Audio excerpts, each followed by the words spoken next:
Welcome to Thriller Vault. Tonight I have the horrifying true story of the Grabbe family. Quick disclaimer. I have edited, paraphrased, and made this into a story. Some minor details may be speculation and or fiction, especially regarding the assailant's motivations and inner thoughts. But the main details are true according to the book, True Crime Case Histories by Jason Neal. Here is Sins of the Father. My name is Fred Grabbe. I'm from Marshall, Illinois, a little farming town near the Indiana border. I was married for 23 long-ass years to Charlotte. We had 2 kids, Jeff and Jenny. Charlotte and I fought a lot. I'm not going to deny that. She was just a little thing, but she got mouthy sometimes, and I had to put her in her place. Then Jeff got mouthy, and I had to put him in his place, too. I'm the man of the house, and I demand respect. There were other women, too. What am I supposed to do? Charlotte was a pain in the ass, and I'm a good-looking man. Tall and burly, too, 6'4". The women flocked to me like flies on shit. Hold on, that's wrong. That would mean I'm shit. The women flocked to me like bees to honey. That's better. Young ones, too. I like that young tale. In 1981, when I was 42, I was running around with a 24-year-old blonde bartender named Vicky. She was a lot of fun, if you know what I mean.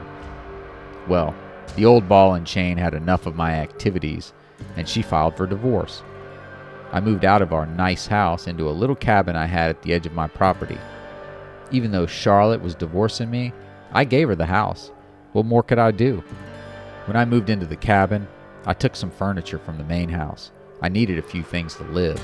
But then Charlotte came over trying to take my furniture, so I smacked her upside the head. She went to the police and filed charges. Can you believe that? It was her own damn fault. Then, on July 24th, 1981, Charlotte went missing. She went out to work the soybean field with her tractor, but she never came back. Her tractor was parked in the shed with her lunchbox sitting on the front tire. My kids, Jeff and Jenny, called the police. I'm pretty sure the sheriff questioned me first. My kids always favored their mom. Probably told them all sorts of shit about me. Ingrates. I told the sheriff that we had argued earlier that day, but last I saw her, she was driving her car towards the interstate. A few days later, they found Charlotte's car 16 miles away, just across the border in Terre Haute, Indiana. They didn't find any blood or signs of a struggle. A friend of Charlotte's went to the sheriff and told him that she saw me driving my truck in front of Charlotte's car. But it wasn't Charlotte driving her car, but a young blonde. Then the cops started digging, and they found some notes Charlotte left in her safe deposit box. I didn't even know the bitch had a safe deposit box. The notes said I was stealing farm equipment, which is bullshit. I had every right to that farm equipment. Another note said she didn't think she'd live through our divorce. The sheriff didn't have no evidence, but Jeff and Jenny kept pushing, so they brought me and Vicky before a grand jury. We pled the fifth and didn't say nothing. They didn't have no evidence, so it went away for 3 years. Jenny kept pushing, though. She tried offering $25,000 for information about Charlotte's disappearance, but she didn't have no takers, so she hired a PI named Charles Pearson. At this point, Vicky and I were over. She had moved to West Terre Haute. I had moved on to a better woman, Barbara. Good riddance, bitch. But this Charles Pearson guy found Vicky and asked her a bunch of questions about me, and she sang like a goddamn canary. If I thought she'd run her big mouth, I would have shut it. Permanently. Since it's all been settled, I might as well tell you what happened. It was July 24th, 1981. Vicky and I were in the shed that day to get some 55-gallon barrels for some farm work. We were loading the barrels into my truck when I heard Charlotte's tractor coming. I told Vicky to hide in the shed.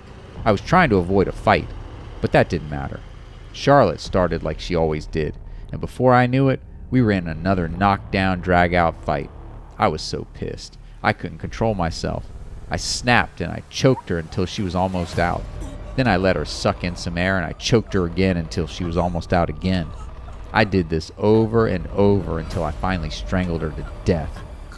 When she was dead, I was still so damn angry, so I sodomized her corpse while Vicky watched me. After that, I took a grease gun and filled up all her holes with grease. I crumpled her body, shoved her into a 55-gallon barrel, and loaded her into the bed of my truck. I told Vicky to drive Charlotte's car and to follow me in my truck. We left Charlotte's car in the parking lot of a bar in Indiana. When we got back to the farm, I set the 55-gallon drum with Charlotte inside near the river under a big old maple tree. I poured diesel fuel over her body and set her ablaze. She burned for a long time. The next day, when everything was burnt to dust, only her skull remained. I told Vicky, "This'll make good fish bait." Then I threw Charlotte's skull into the river.